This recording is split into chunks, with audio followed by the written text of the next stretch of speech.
Sebagai informasi, Jonathan dan istrinya, Dena Devanka memang saling lapor ke polisi terkait dugaan kekerasan dalam rumah tangga, KDRT.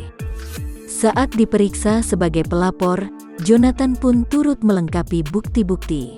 Kuasa hukum Jonathan pun memastikan saat ini bukti yang diberikan kliennya sudah lengkap.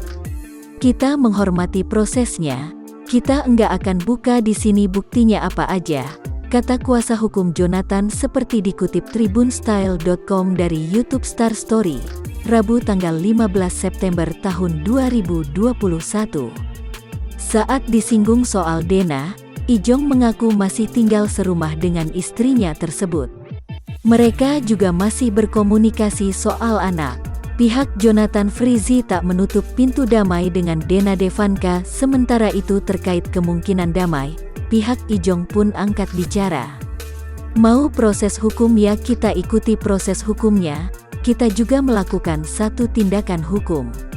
Kalau ingin damai juga ayo, ujar kuasa hukum Ijong seperti dikutip tribunstyle.com dari YouTube Star Story, Rabu tanggal 15 September tahun 2021. Enggak nungguin cuma kalau emang ada niat baik seperti itu.